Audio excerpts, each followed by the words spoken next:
તો નાના નાના ટાબરિયાઓ, તમારું સ્વાગત છે નિર્મળ વનની અંદર. આ નિર્મળ વનની અંદર એક સરસ મજાની નદી હતી અને એ નદીની અંદર એક મગર રહેતી હતી. એ મગર આજકાલ બહુ પરેશાન છે. ખબર છે શું કામ? કારણ કે નદીનું પાણી સાવ સુકાઈ ગયું છે. નદીમાં એક ટીપું પાણી નથી, અને નદીમાં ટીપું પાણી નથી ને એટલે મગર હલી ના શકે અને મગર ચાલી ના શકે. એટલે મગર ત્યાંથી આમ આમ જોતું હતું. ત્યાં એને એક નાનકડું એવું સરોવર દેખાણું.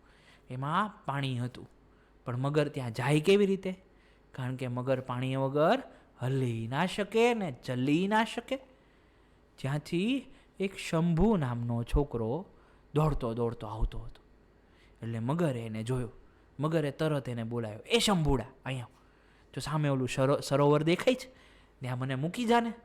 શંભુ કે, જા જા, હું તને ત્યાં થોડો મૂકવા આવું, તે મને પકડી લીધો હોય તો? મગર કે, હું તને શું કામ પકડું?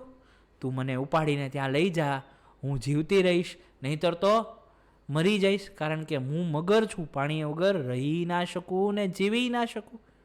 શંભુને થયું એમ પણ કાંઈ કામ તો છે નહીં, હાલને મગરને ઉપાડીને ત્યાં મૂકી આવું, એ પણ મને ક્યાં ખાવાની છે કાંઈ. એટલે શંભુએ મગરને ઉપાડી અને ત્યાં સરોવરના પાણીમાં જેવી નાખીને એ ભેગી મગર તો ચપ ચપ ચપ ચપ ચપ ચપ ચપ ચપ ચપ ચપ કરતા પાણી પીવા લાગી. શંભુ એને ઊભો ઊભો દાંત કાઢતો કાઢતો જોતો હતો કે મગર કેવું પાણી પીવે છે.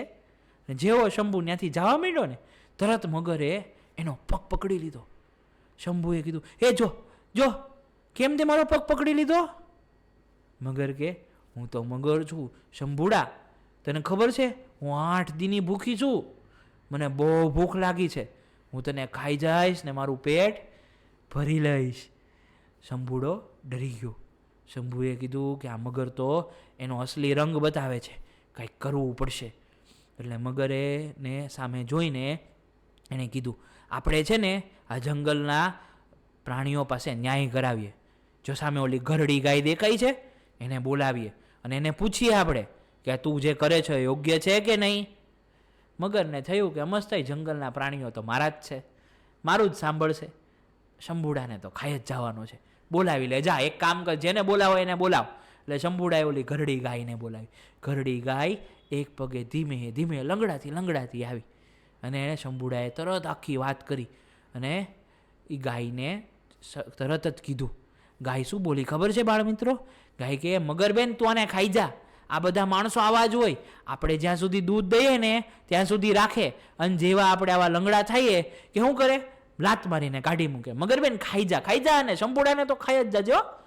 શંભુડો વધારે ડરી ગયો. એટલે ત્યાંથી એક ઘોડો નીકળ્યો. એ ઘોડો ત્યાંથી ચાલતો હતો એટલે શંભુડા એને રોક્યો. એ ઘોડા, તું આ મગરને કહેતો જો મને કેવું ખાવાનું કામ કરે છે, આવું કરાય? એક તો મેં એની મદદ કરીને. ઘોડાએ કીધું, મગરબેન આ માણસની જાત જ આવી છે, એની ઉપર વિશ્વાસ ન કરાયો, તું છે ને એક કામ કરીને ખાઈ જા, જેવા સાથે તેવા, એણે આપણને હેરાન કર્યા ને તો આપણે હવે એને ખાઈ જવાના, ખાઈ જા એને ખાઈ જા. શંભુડો તો રોવા માંડ્યો, પગે પડી ગયો, મગરબેન મને મૂકી દે, મને અહીંયા રહેવા દે, તું હું અહીંયા આને મને જીવવા દે. મગર કે, હવે તો હું તને ખાઈ જ જઈશ. એટલે શંભુડાએ શું કીધું, એક છેલ્લો ચાન્સ મને આપી દે. મગરને થયું કે હાલ કાંઈ વાંધો નહીં. એટલે ત્યાંથી એક સ્માર્ટ શિયાળ નીકળ્યું. સીટી મારતું મારતું એની મસ્તીમાં ચાલતું હતું.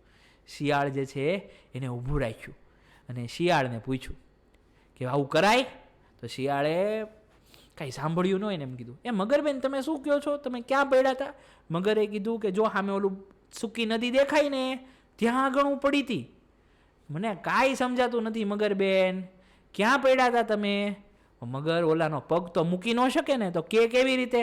મગરને થયું કે આ શિયાળ જે છે ને એને કહેવું તો પડશે, એને કહીશ નહીં તો હું આ શંભુડાને ખાઈ નહીં શકું, પણ પગ મૂકી દે તો વયો જાય. એટલા માટે તરત જ તે શિયાળ બરાબર છે પાછું નાટક કરવા માંડ્યું, એ મગરબેન તમે મને હાથ પકડીને બતાવો ક્યાં આગળ ગયો છો. એટલે મગરે તરત જ તે શંભુડાનો પગ મૂકી દીધો ને જેવો પગ મૂક્યો કે શિયાળે કીધું, ભાગ શંભુડા ભાગ, તું બચી ગયો. અને શંભુડો ભાગતો ભાગતો તરત શિયાળને આગેથી થેન્ક યુ કહેતો ગયો અને શિયાળ પણ ભાગ્યું.